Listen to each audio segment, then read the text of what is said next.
A government once tried to control the human mind, and some of the people they tested didn't know they were being tested at all. Sanity was at stake. Trust was at stake.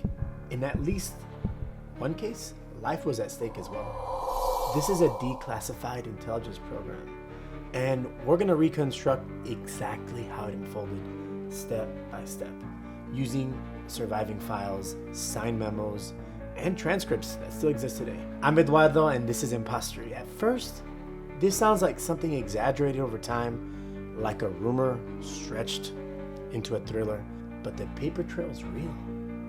Budget lines, authorization signatures, inspector general reports, bureaucratic language, and that's what makes it unsettling. Tonight, we're answering two questions. How did educated professionals convince themselves that it was acceptable to experiment on unwitting people? And what psychological mechanism allowed ordinary minds to cross that line? We're not guessing, we're reconstructing the chain using declassified documents, Senate testimony, and internal CIA reports. Some real phenomena sound fictional. This channel exists to explain what's actually going on. The glass sweated in his hand.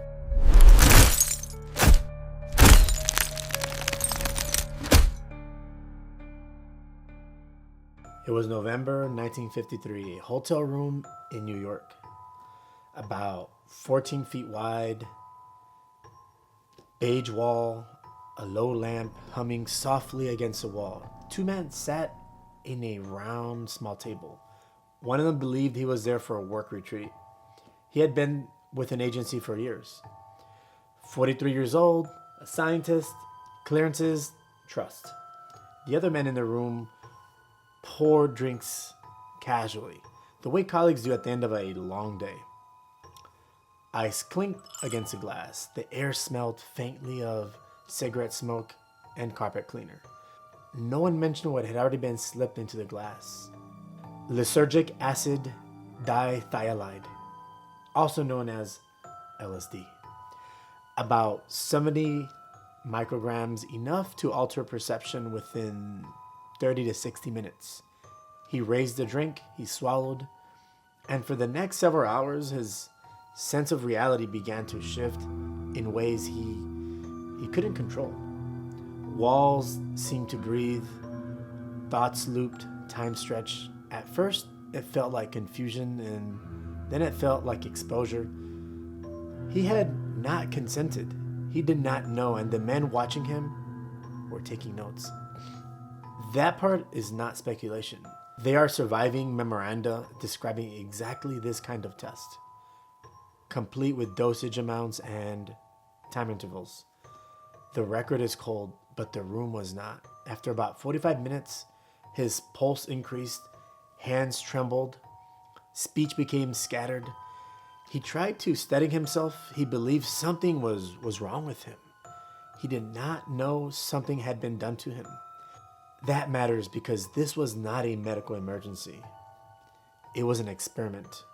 And he was not the only one.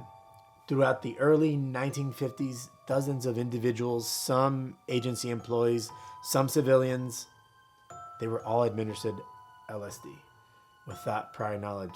Hotels, safe houses, clinical offices. The logic, at least on paper, well, it was simple. If a foreign power had discovered a way to manipulate some consciousness, the United States could not afford to fall behind. That fear sat in every briefing room. The Cold War was not abstract. It was daily.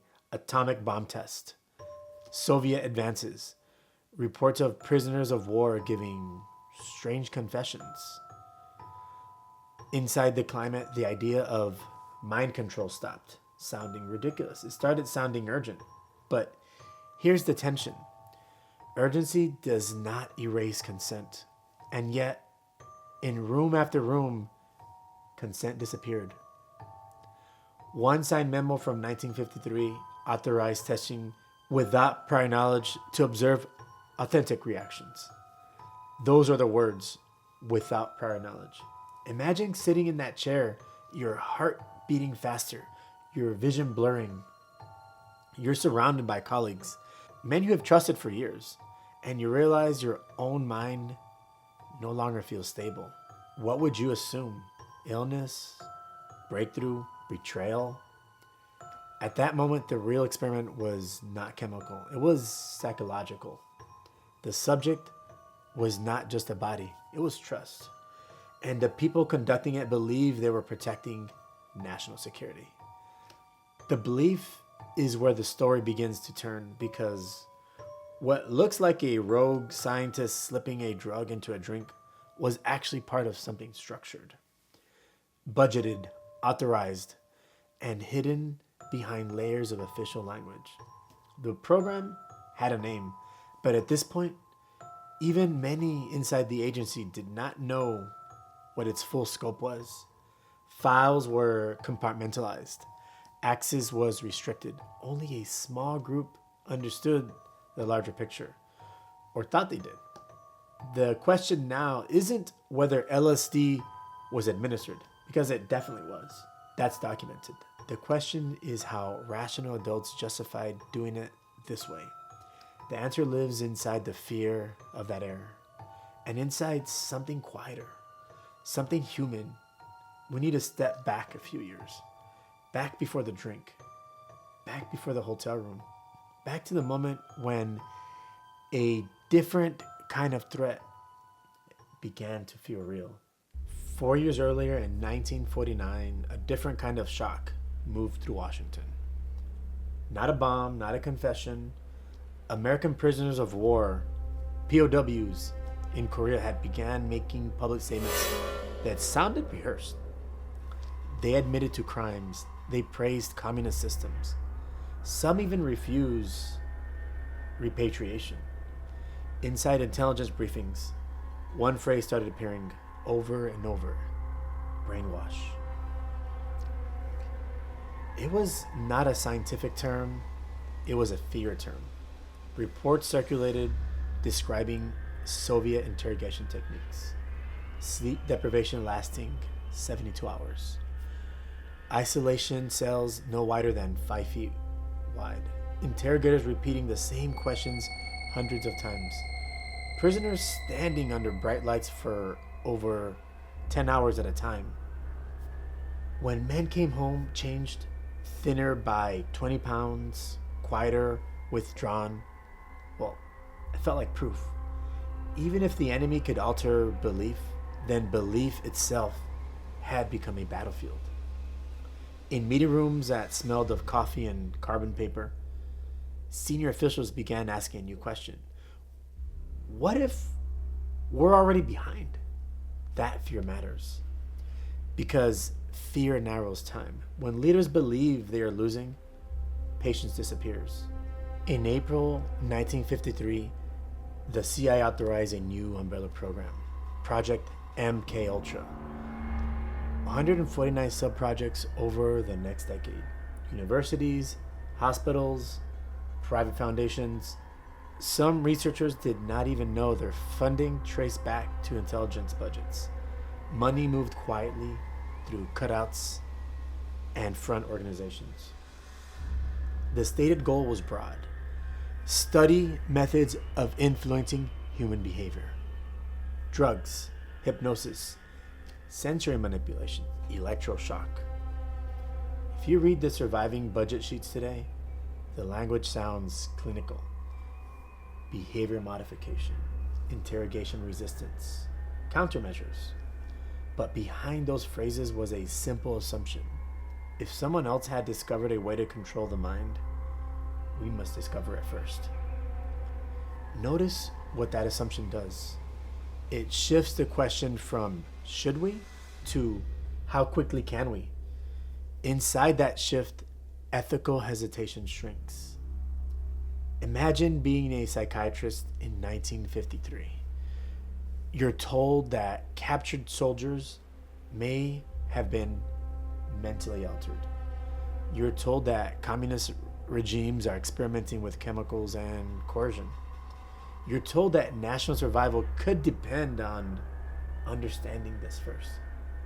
You sit at a desk, fluorescent light buzzing above you, reading the memo stamped secret.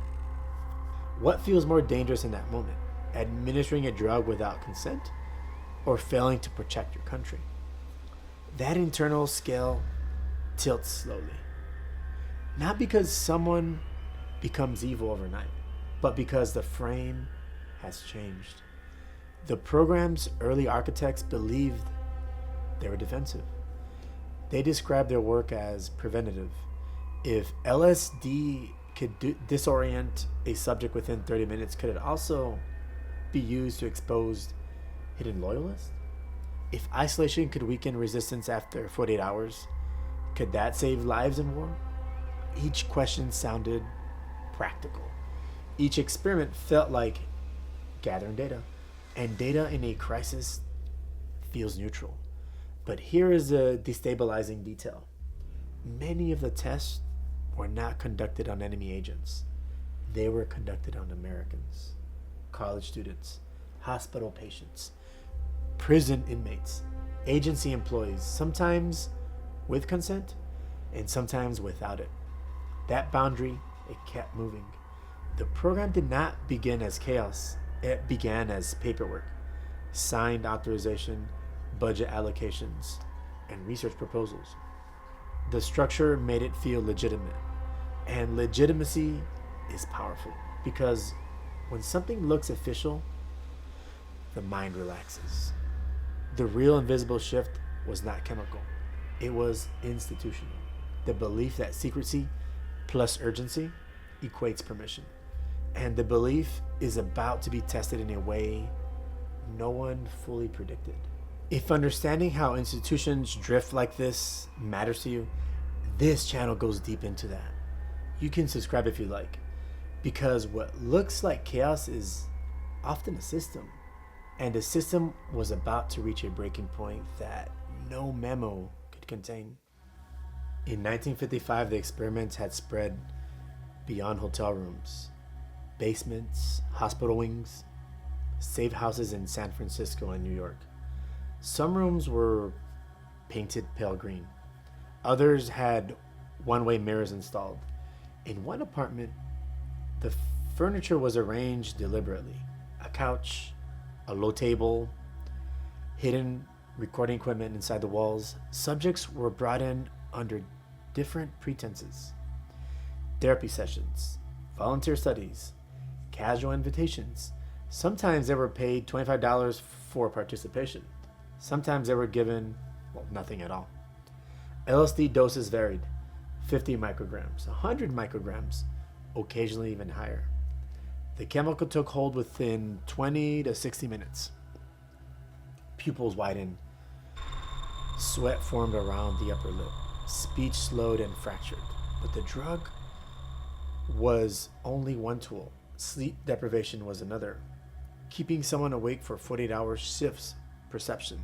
At 72 hours, time feels elastic. At 96 hours, the body begins to tremble. The mind reaches for stability. Add isolation to that. A room no wider than 6 feet, no clock, no natural light, white noise humming at 60 decibels. After around 24 hours, thoughts echo louder than sound. After 72, the boundary between internal and external blurs. Researchers documented those reactions carefully. How long before anxiety spikes? How long before cooperation increases? How long before a subject becomes suggestible? The language in the files remains calm. Resistance decreased. Emotional instability observed. But stand inside that room. Feel the dry air in your throat. Notice your hands shaking from lack of sleep. Your heart beats at 110 per minute. You can't tell if it's 3 hours or 9 hours have passed. Now someone enters. A calm voice, authority in tone. They ask questions. They suggest ideas. And your brain, desperate for orientation, latches onto structure. This is where the invisible variable begins to show. It was not mind control in the cinematic sense. No one flipped a switch and erased identity. What they discovered was smaller and more disturbing. Under enough stress, certainty narrows. Under enough fear, authority feels like safety. Psychologists already understood fragments of this, but MK Ultra pushed it further. What happens when stress, secrecy, and hierarchy combine? Here is a destabilizing moment. Some researchers began noticing that extreme methods produced unreliable data. Subjects said whatever they thought would end the discomfort. Compliance did not equal truth. But instead of halting the program, funding expanded, because by then, stopping would mean admitting error. Institutions resisted that. If breaking the self did not produce control, perhaps stronger methods would. Electroshock therapy was applied at intensities beyond standard psychiatric practice. Multiple sessions in a single week. Memory disruption observed. Confusion prolonged. In Canada, under a related project, patients received repeated shock treatments combined with drug-induced sleep that lasted up to 30 days. Yeah, 30 days. And they were fed through tubes, awakened only for brief assessments. Some later reported losing large sections of memory, childhood erased, think Men in Black, language fragmented, and still, inside internal reports, the tone remained procedural, data collected, variables adjusted. Here is where it begins to make sense. Not morality, structurally. The mechanism was not hidden in chemistry alone. It was hidden in hierarchy. When orders flow downward through layers of authority, individual doubt thins out. Each person handles a fragment. One administers a dose, another records a heart rate, another approves funding. No single hand feels fully responsible. If understanding how institutions drift like this matters to you, this channel goes deep into that. You can subscribe if you'd like. Because what looks like chaos is often a system. And the system was about to reach a breaking point that no memo could contain. In November 1953, the scientist who drank the glass in the hotel room did not recover easily. For 9 days, colleagues monitored him. He appeared anxious, agitated, at times paranoid. He often spoke about moral guilt, about secrets, about feeling exposed. On November 28th, he fell from the 10th floor hotel window. The drop was 101 feet. He died on impact. At the time, the death was ruled a suicide. Decades later, surviving documents confirmed he had been dosed with LSD without his knowledge. His name was Frank Olson, and his case forced the program into public light years later. But this was what actually happened and why. The mechanism was not mind control, not in the science fiction sense. The mechanism was stress plus authority inside a climate of fear. Let me repeat that. The mechanism was stress plus authority inside a climate of fear. Here's how it worked. Cold War panic created urgency. Urgency compressed ethical hesitation. Authority distributed responsibility across layers. Secrecy removed outside accountability. Under those stress conditions, ordinary professionals redefined boundaries, not because they stopped understanding the right and wrong, but because the frame shifted from, is this ethical, to, is this necessary? Inside that frame, the nervous system responds predictably. When a person believes a threat is existential, the brain prioritizes survival over abstract principle. Heart rate increases, tunnel vision narrows options, doubt feels dangerous, certainty feels protective. Add hierarchy into that. When a superior signs a memo stamped with clearance levels and budget codes, the action feels sanctioned. The hand administering the dose does not feel alone. It feels instructed. That dilution of responsibility is powerful. No single individual wakes up intending harm, but each one adjusts slightly. One signs funding, one designs protocol, one pours a drink. Layer by layer, the outcome becomes possible. The surviving Inspector General report from 1977 becomes inadequate consideration of consent. That phrase is sterile, but inside those words are real rooms, real bodies, real confusion. When Congress uncovered the program in 1975, most operational files had already been destroyed, shredded in 1973 by order of the CIA director. What survived were financial records and fragments, enough to reconstruct structure, enough to see the pattern. It was never about flipping a switch in the brain. It was about how fear, secrecy, and authority interact. That combination alters behavior more reliably than any chemical alone. And that realization shifts the story from conspiracy to human psychology, because the mechanism is not exotic, it's ordinary, which makes it harder to dismiss. Because the mechanism is not exotic, it's ordinary, this is what makes it harder to dismiss. It would be easy to end this story by pointing at a building and calling it corruption, but that would miss the pattern. The deeper pattern is not intelligence agencies, it's a human beings under pressure. When fear feels existential, moral boundaries slide. When authority feels legitimate, personal doubt softens. When responsibility is divided into small tasks, no one feels fully accountable. This is not unique in 1953. It's human. Imagine sitting in that meeting room. You're told that enemy governments may have already be controlling thoughts.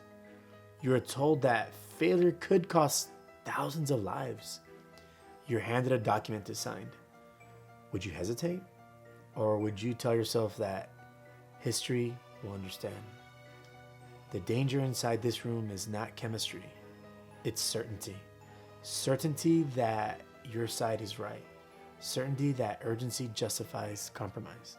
Certainty that someone else will draw the ethical line if it matters. Frank Olson's fall from 101 feet is part of this history. And so are the quieter decisions, the signed memos, the approved budgets, the moments when someone chose not to push back. The story resolves externally. The mechanism is clear. Fear plus authority plus secrecy alters judgment. But the reflection remains internal because those forces did not disappear in 1975. They exist anywhere urgency meets power. There's another story on this channel where authority drift produces a different kind of harm. See it here.